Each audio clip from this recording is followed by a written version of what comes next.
गुजरात की पवित्र भूमि से भारतवर्ष को नारा मिला सर्वधर्म समभाव का महात्मा गांधी जी से। वहीं एक भारत श्रेष्ठ भारत का नारा मिला लौह पुरुष वल्लभ भाई पटेल जी से। और आज पूरी दुनिया जिसे गुनगुना रही है प्रधानमंत्री नरेंद्र मोदी जी का नारा वसुधैव कुटुंबकम।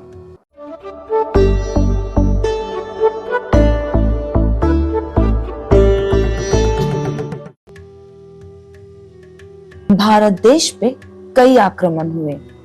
अब आक्रमण किया है साम्राज्य के लिए तो बलपूर्वक ही होगा। पर अंग्रेज जब यहाँ आए व्यापार करने, नियत बदली और साम्राज्य बनाने का सपना देखा। बड़ी ही चातुरता से उन्होंने जाति भेद निर्माण किया, पर बलपूर्वक नहीं बल्कि डिवाइड एंड रूल पॉलिसी। जो हमारी कार्यशैली, हमारी पहचान थी, जीवन यापन का मार्ग था, बन गया जातिवाद। अंग्रेजों की देन थी। सत्य और अहिंसा के मार्ग पर चलने वाले गांधी जी बिल्कुल नहीं चाहते थे कि भारत देश में हिंसा हो जातिवाद की वजह से। 25 मई 1915 को महात्मा गांधी ने अहमदाबाद में साबरमती नदी के किनारे गांधी आश्रम का निर्माण किया, जिसे हम साबरमती आश्रम भी कहते हैं। गांधी बापू ने यहाँ सभी जाति के लोगों को बसाया और खेती बाड़ी, पशुपालन, गौ प्रजनन, खादी और संबंधित रचनात्मक गतिविधियों में शामिल किया। लोगों को दबाने वाले बलों के विरुद्ध युद्ध, अहिंसा के मार्ग से प्रेरणा और मार्गदर्शन किया। सर्वधर्म समभाव का नारा दिया।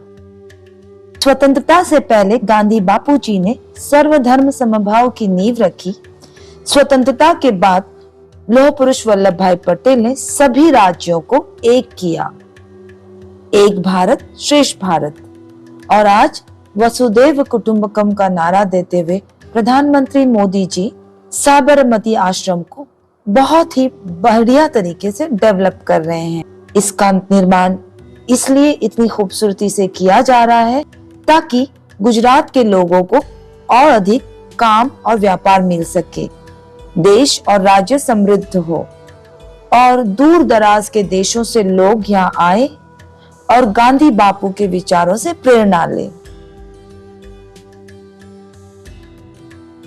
यहाँ पे जो लोग हैं ना, बहुत सिंपल से हैं, सादगी से भरपूर हैं, पर बहुत हंसमुख हैं। और वैसे ही मुझे मिली मैडम, इन्होंने मुझे काफ़ी कुछ बताया, काफ़ी नॉलेज बताई। और मेरे ये अगेन सौभाग्य रहा कि इनके पास तो बहुत सारा खजाना है हिस्ट्री का। तो अब हम इन्हीं से जान लेते हैं। आप बताइए, आपका नाम बताइए पहले। मेरा नाम देविका अजय भाई मकवाना है। मैं यहाँ, मेरे फादर इन लॉ मीन्स मेरे ससुर जी, दादाजी ससुर जी 80 साल से हम लोग यहाँ रहते हैं। मेरी 5वीं पीढ़ी है ये। और हम लोगों को गांधी बापू ही लेके आए थे कपड़ा काटने के लिए। और मेरे दादी जी सासू है जो, वो गांधी जी के साथ बैठ के काटती थी। तो आप वो चरखा भी चलाती थी? हाँ, और हम लोग भी, मैं, मेरी बेटी और मेरी सास, हम लोग भी खादी काटते थे। हम लोग भी चरखा काटते थे हम लोग। आपने मुझे बताया था दांडी मार्च में आपके हाँ, मेरे हस्बैंड भी दांडी कूच में गए थे। जो दोबारा जो हुई थी 2 बार दांडी कूच में गए, उनको मेडल भी मिले हैं, गांधी जी के पत्रक भी मिले हैं, अमर जी चौधरी का सर्टिफिकेट भी मिला है। और राजीव गांधी के साथ भी थे सबके। सुनील दत्त, जो हीरो लोग, जो भी लोग कोई भी आते हैं, बड़े बड़े नेता विदेश से जो भी आते हैं, और सबसे पहले गांधी आश्रम में आते हैं और गांधी जी के दर्शन करके ही वो लोग आगे जाते हैं। तो आज भी मेरे सामने आप बाहर से आए हैं, तो आपको मैं धन्यवाद करती हूँ कि आप हमारे अहमदाबाद को इतना महत्व देते हैं, हमारे गुजरात के लोग को इतना आप मानते हैं। तो मैं आपका धन्यवाद करती हूँ। आपका धन्यवाद, आपने इतना अच्छे से बताया मुझे और दर्शन करवाए गांधी जी के आश्रम का। बहुत बहुत थैंक यू। और हम सभी का धन्यवाद कि आपने हमको हिस्ट्री का बताया।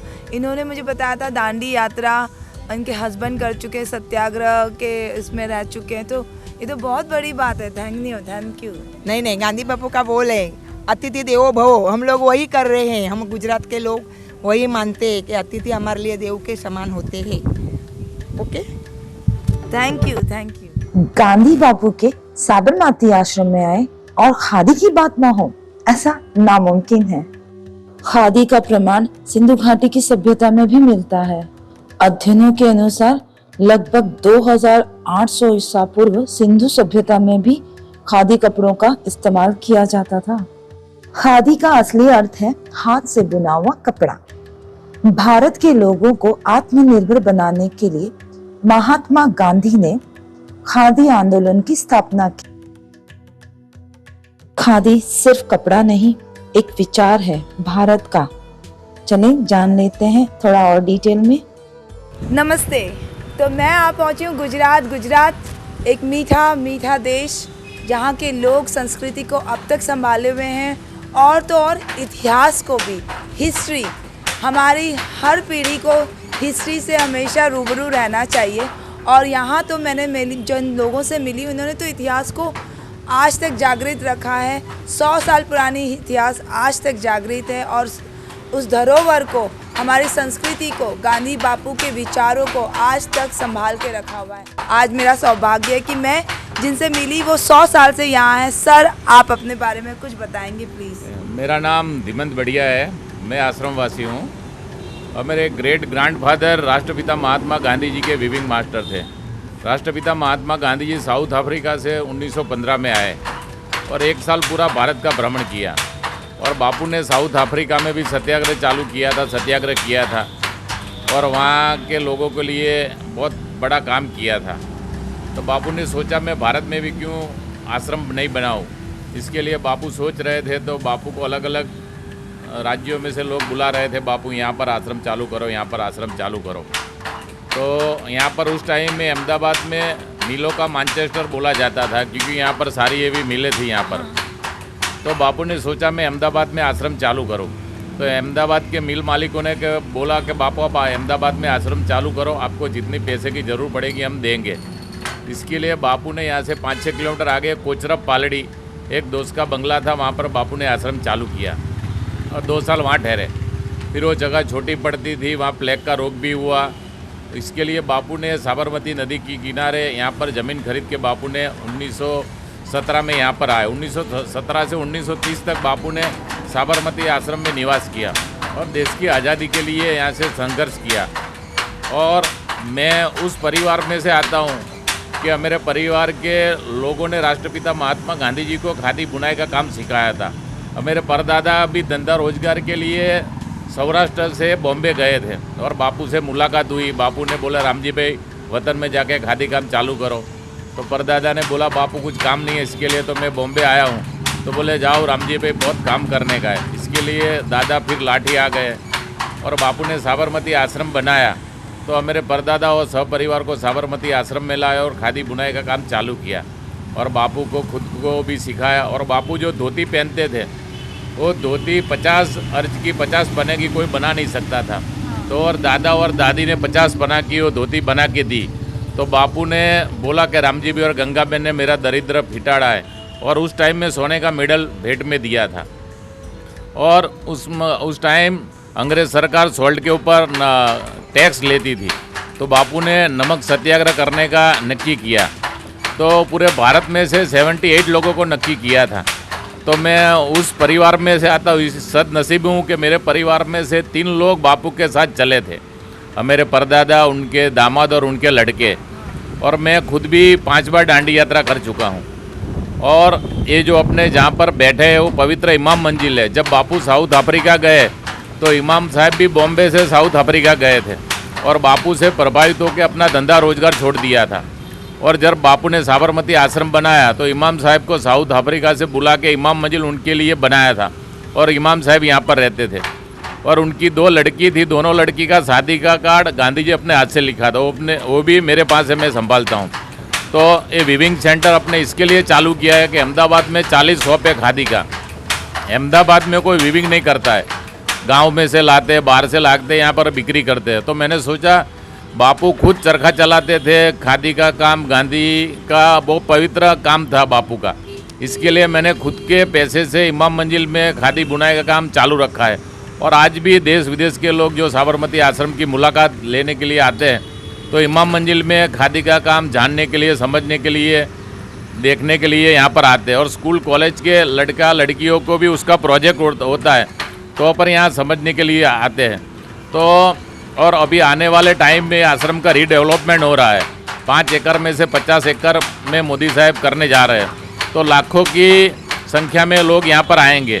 तो ये बुनाई का काम और वीविंग का काम देख के लोग इतना प्रफुल्लित होंगे कि आज भी बापू का जो विचार था, बापू बोलते थे खादी एक वस्त्र नहीं एक विचार है, आज भी बापू का ये पवित्र भूमि में विचार हमने जिंदा रखा है। और आने वाले टाइम में लाखों लोग इसको देख के धन्यता महसूस करेंगे। और यहाँ पर हम लोगों को, देश विदेश के लोगों को चरखा चलाने भी सिखाते हैं और चरखा वो चलाने के सीखने के बाद में खुद ले जाते हैं। तो सर यहाँ पे सिखाते भी हैं? हम यहाँ पर चरखा चलाने का भी सिखाते हैं, वीविंग का काम भी सिखाते हैं, क्योंकि अहमदाबाद में कोई सिखाता नहीं है इसके लिए। और देश विदेश के लोगों को मेडिटेशन के लिए चरखा यूज़ करते हैं। अपने भारत के लोग चरखा को भूल गए, पर विदेश के लोग आज बापू का जो पवित्र चरखा था वो लेके अपने देश में जाते हैं और वहाँ से एकाग्रता के लिए वो यूज़ करते हैं। उसमें से ही धागा तैयार होता है, पूरा प्रोसेस होने के बाद में खादी का कापड़ बनता है। अभी जो चाचा पीछे जो बना रहे हैं वो नाने का टॉवेल बन रहा है और उस टॉवेल पूरा दिन हाथ पैर चलाएंगे तो 7-8 टॉवेल बनता है।